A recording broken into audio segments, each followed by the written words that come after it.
Hello, legit KidLit viewers. I'm Tiffany. And I'm Alexis. We have four debut KidLit creators with us today. Debut means this is their first book in this age group, and we are so excited to kick off 2023 by celebrating these wonderful authors. Yay, let's meet our authors. First up is an author who grew up with the motto cows, colleges, and contentment in a small town in Minnesota. She writes history, social justice, magic, and science. Please welcome middle grade author Heather Murphy Capps. Hi, Heather. everybody. Hi, Alexis. Hi, Tiffany. Thanks for joining us today. Thank you for having me. Next up is a huge animal lover who is a longtime educator and anti-trafficking advocate. She loves to write about tough topics full of heart, favorite kinds of books, and give it up for middle grade author Sydney Dunlap. Hey, Sydney. Welcome. Hi, everybody. Hi, Alexis. Thanks so much for having me. Yeah, thank you. All right. This next author is a queer, non-binary, neurodivergent, disabled author based in Ontario, Canada. They are also a cat lover. Welcome, middle grade author Ronnie Riley. Hey. Hi. Hey, Ronnie. Thank you so much for having me. Yeah. I gotta say, we've got a lot of animal lovers on this one.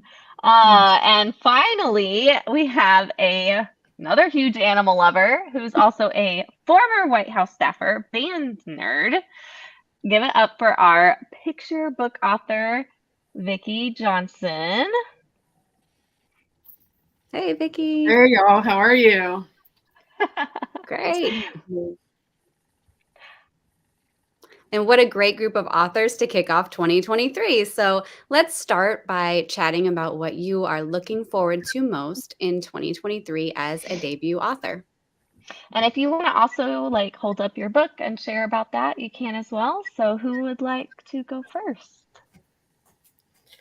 I can go.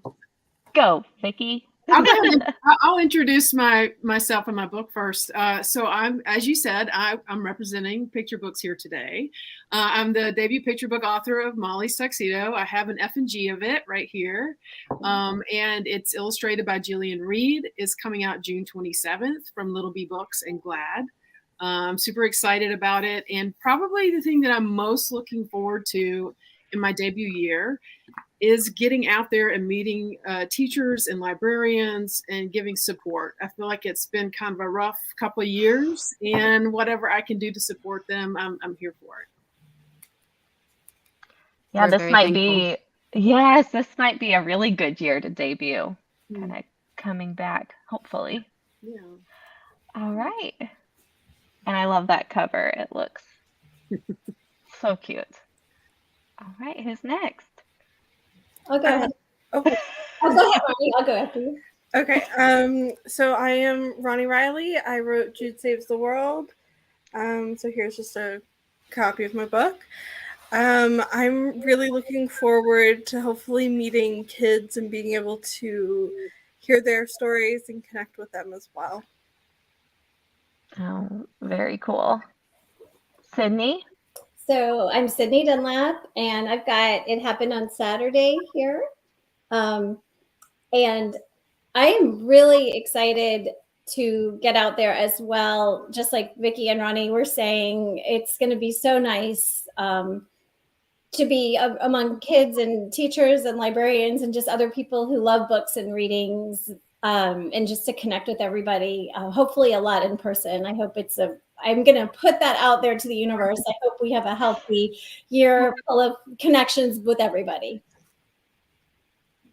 I hope so too. I love you're putting that out into the universe, Sydney. I'm going to help you. I'm going to do that too.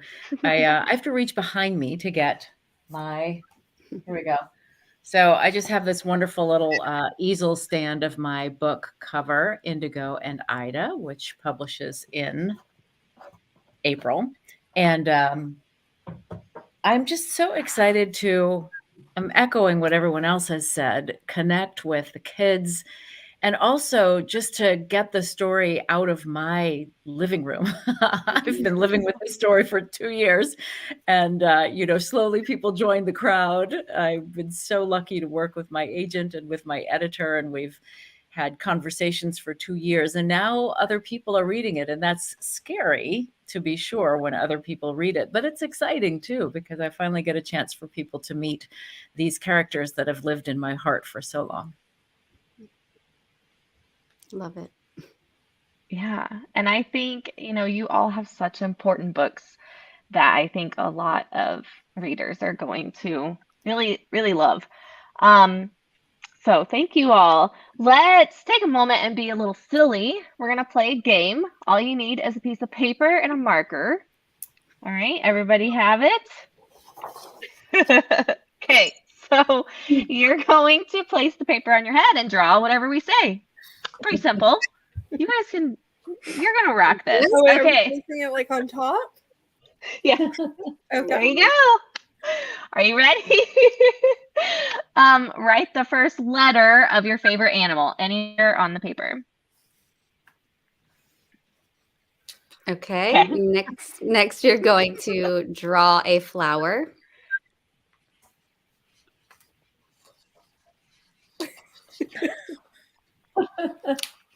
And then draw a star in the corner of the page.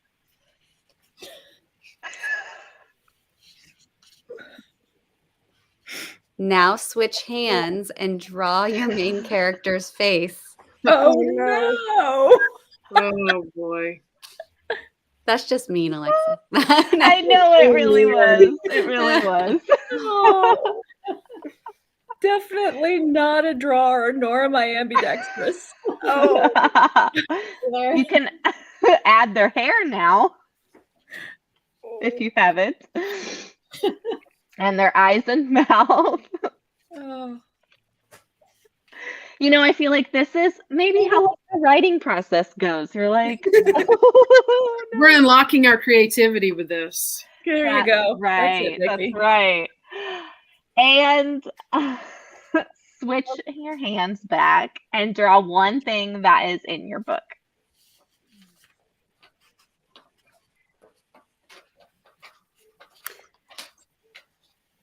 And then finally draw an item that you can't live without. I would be drawing a book. What would you be drawing, Tiffany? Oh, Or probably my phone. Oh, that's Yeah. bad, but it has my books, some books on it. It has a lot of ways to connect with family and friends. That's a good All one. right. All right. Let's see. See those awesome creations. Oh, no. So bad. Oh my gosh. Sorry. Let's start. Let's see, Sydney. Um, Oh, I think that's Sydney, Sydney, your star is great. Thank you. I'm glad the star worked out because I don't think you can know what any of the rest of. Maybe you can see the flower right there. There's a flower there. Okay. Yeah. what's the one thing you can't live without? The thing I couldn't live without, I mean, to be honest, is my computer because it really is such a wonderful tool for writing and then also for connecting. And my debut group has just become such a wonderful and important part of this year. And I feel like I'm always jumping on and seeing what's going on with everybody on there. And then I'm also writing my next book and working real hard on that. So I just feel like my computer is really important to me. So Makes sense. yeah. Anything else you want to explain about your main character? Or You can't really tell anything. It's like, I think that was everything's like mirror image, so I'm going the wrong way. I think her face was around one of these places. So my main character is a 13-year-old girl named Julia, and she's going through kind of a rough time with some friends moving away and her best friend meeting a boy, and she ends up feeling kind of vulnerable. And her sister gives her a makeover to try to cheer her up. And that's when she puts it online and meets somebody that turns out to be not who they say they are. And the story gets a little intense, as some kind of scary things happen. But it is for upper middle grade. And my goal in writing it was to make it age appropriate and kid friendly, but introduce the topic of human trafficking and also social media safety and internet safety to kids as they're getting into that age where that all becomes so important to them and they can use it safely. But I think they need to know what other risks and dangers are also out there. Okay, I'm hooked. I need I to know. read that book now. Thank you. Awesome. All right, who'd like to go next? I'll go. Although my Be brave. paper, my pen kind of didn't work, so I'm all over the map here. But the one thing that I said I wouldn't live without is also my laptop, which I attempted to draw here.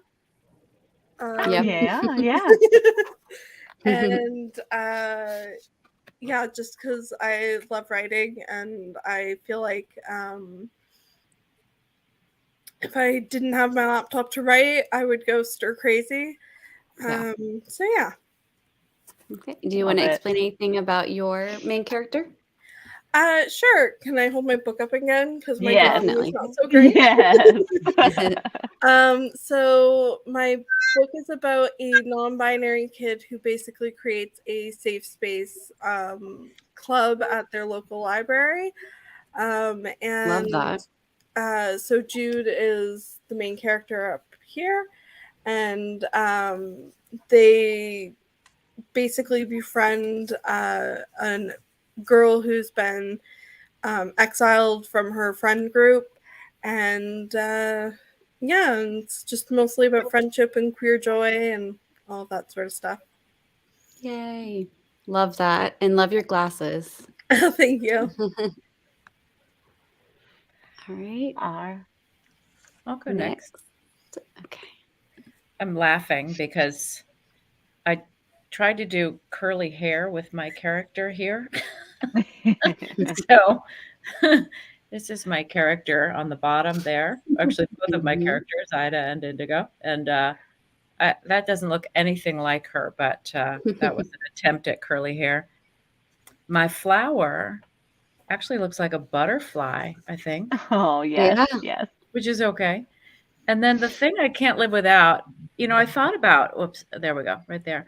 I thought about doing something like a phone or a computer, but, again, the whole drawing thing. So this thing that I couldn't live without is actually pie. I really like pie. So this was my attempt to make a pie with the bisecting. Yes. What's your favorite pie? Oh, boy. I don't know if I have a favorite pie. Yeah. Love peach pie. Oh, I love peach pie. I also like apple pie, chocolate pie. Oh, I'm hungry. Hungry yet? Yeah. All right, Vicki. I can't wait. It's pretty bad, y'all. Just be prepared. Okay. So main character, she has a lot of curly hair too. Let's see. The thing I can't live without is a cup of coffee. Because I really run on coffee. I don't know what I would do without it. That's sad but true. And let's see, the flower. There's a cat in my book, which is pretty awesome. I love a lot. And I guess what I could tell you about my character, Molly, is that she is very. She's getting her first picture day photo taken. She has very strong feelings about it. And she has big plans. She wants to wear her brother's old tuxedo, but her mom has picked out a dress for her. So we'll have to see what happens if she can convince and stay true to her heart about what she wants to wear for picture day. But she has a passion for that and for animals, and has a great friend group to go with it. So, fun. I love all these books, you guys. I know. Awesome. I know. And the cats too. There she is. All right. Now some author talk. Who, or all of you, can share what is one strategy you use to get an idea for a story? How do you get an idea? Or the idea for your story? So whoever wants to go, jump right in. I'll say. Oh no, go ahead. Yeah, I was just going to say I found that it has to be something I'm really passionate about, and I just heard Catherine Applegate say this on a podcast that she thinks about things that make her angry, like things that she feels a lot of energy about, and I find that to be true for me too. Like I like to sort of free write and I like to do poetry or about beautiful things, but when I really think about an idea that I feel might stick, it's something that I feel like really passionate about. That's good. I think Sydney? passion is definitely part of. Oh, sorry, Sydney. Were you about to say something? Is that okay, or do you want to go ahead either way? Go for it. Go for it. I'll jump on after you finished. Okay. Well, to connect also to what Vicki had said, I wrote this story. It happened on Saturday. It grew out of my work with child trafficking survivors and my realization as a teacher that there is really not anything, if at all, for kids in this age group, the most vulnerable age group, to know about trafficking and to know that it's out there. And trafficking makes me very angry, as Vicki had said, what makes angry in the world for sure. And I think it's something that if kids are aware of it and they know what's out there, they can be safe and be careful and make maybe different decisions than they might make if they weren't aware of it. So I really just wanted to put a story out there that I thought the world needed. Being lucky enough to have read Sydney's book, I can say the world definitely needs this book. I'm so excited for everybody else to read it. It's so important. Thank you so much. I appreciate that very much, Heather. I absolutely. And I like Sydney, I wrote about something that I thought was really important to talk about, to have a conversation about. And I get ideas based on, believe it or not, music.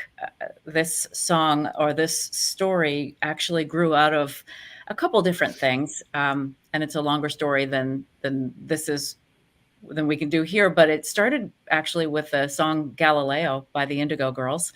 And that is actually the first couple lines of the book until I wasn't able to get permission to use those lines. But it was about things that aren't right in the past, and can we make them right again in our present? And that, of course, has to do with race and bias in our country, and an exploration of friendship and the friends that last forever and the friends that don't. So that's sort of where all of that grew from. But I like music and I like news, actually. News gives me a lot of good ideas. For me, I got inspiration for Jude Saves the World from Ashley Herring Blake's Ivy Aberdeen's Letter to the World. It was the first time I had read a middle grade book as an adult, and I was like, oh, that just opened a whole new world for me, and I realized that I could write something that was queer and joyful and about friendship, and maybe it would have a place in the world. That's kind of reading and getting inspired by other people is also definitely one strategy that I use. And anyone can answer this question, but how do you know an idea is strong enough for a story? Well, I would say that the age-old debate between pantsers and plotters, I'll bring that up for this answer. I'm definitely a classic pantser. The idea of sitting down and writing an entire outline just does not work for me. My brain just can't do that. But I think if you can come up with a character and the character needs something and the character wants something, and those are going to be two different things, and you can figure out some obstacles and you can figure out how it's going to end, whether it's getting what they need and want or not. But if you can figure out those basic things, I think you've got yourself a story. I think adding on to that too, it's the character arc. How does if your character changes from the beginning to the end, then I think you've got a story, and if the character can make choices throughout the story based on those needs and wants, or maybe false beliefs that ultimately get resolved. Okay. Does anyone have a writing quirk that you would like to share?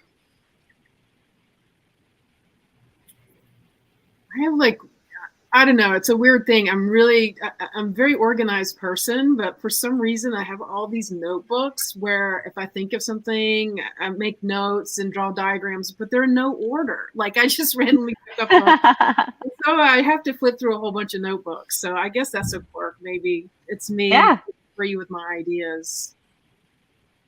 I like it. Anybody else? Oh. Well, I was going to say, I've got one other thing. People always say, write your draft straight through. Don't go back and look at the earlier pages. Just get it done. Don't stop your momentum. I can't do that when I'm sitting back down at the computer. Even if I was just working a couple hours ago, I have to go to the beginning and just kind of glance over the beginning for a second to get back into the story.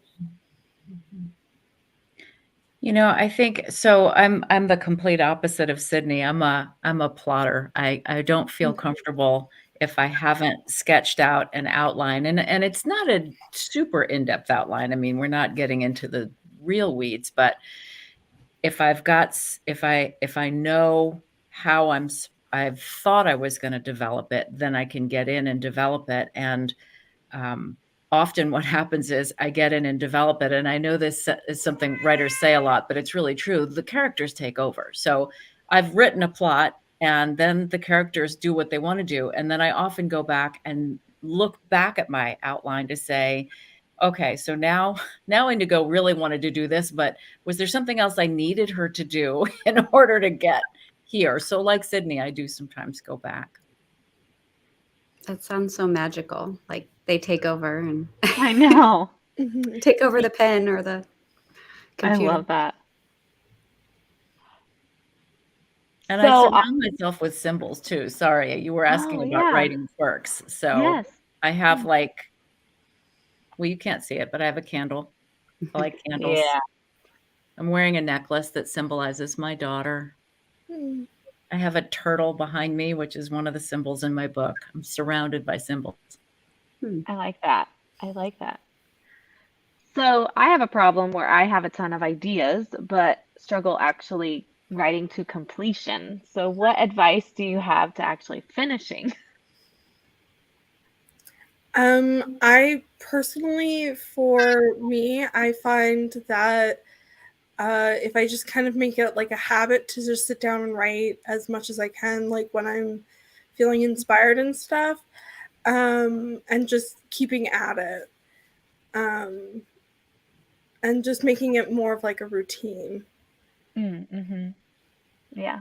Sometimes if you think about the ending to your story being a callback to the beginning, so if you think of your beginning scene and then your ending scene, and that makes sense, then that might give you the bridge that you need to get all the way through.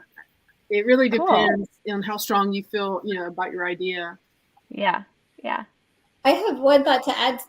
As far as getting when it's hard and you're kind of feeling stuck and it seems overwhelming. One thing is, even though I said I don't ever outline, just writing little snippets that I can check off every day. If there's something about taking that pen to the paper and scratching through it or Xing it out or whatever, putting a little smiley because you did it, some feeling of accomplishment every day, even if it's just a very small addition to your story, it just gives you that satisfaction, I think, that you've moved forward. I agree with that. I'm a fan of having little boxes, and I'm editing my middle grade right now, and I love checking those boxes off when I get it done. Nice. All good advice. I'm feeling pretty inspired right now. This is great. Yeah, thank you. So finally, we're getting close to the end here, but finish this sentence. Readers who like blank will love my book. I guess I'll go. Readers who like queer joy will love my book. Awesome. All right. Next. I was thinking you were thinking of comp titles, so that's what I was thinking. Yeah, that's Oh, okay. sorry. No, No, it's okay. I think it was good. That was awesome. I was thinking mine is readers who liked Mary Wears What She Wants would like my book, and I picked that title for a reason. Mary Wears What She Wants is a nonfiction story by Keith Negley about Mary Edwards Walker, who was a doctor in the 19th century in England. She got arrested a lot for wearing pants. And I think she has the same attitude as Molly. And it just is a way to say, hey, we've been talking about gendered clothes for about, 300 years or something. So Can we move on? yeah, exactly. I was going to say readers who like contemporary, fast-paced stories with hope and heart. Yeah. I guess I'll bounce off Sydney's with that as well and come back to Indigo and Ida. Readers who like girls who speak their mind like Ida Wells did and who are learning how to speak their mind like Indigo is. Great. All right, let's see those covers one last time. Show those books off. Oh, happy debut year. Welcome to the world. Thank you for hanging out with us, being a little silly and sharing your creativity here on Legit KidLit. And to all of our readers, we hope you enjoyed our show and are inspired to pick up these amazing books. We'll be back next week with some more KidLit fun. Thank you all. Bye. Thank you. Hi, thank you. Yes, Thank thank you. you.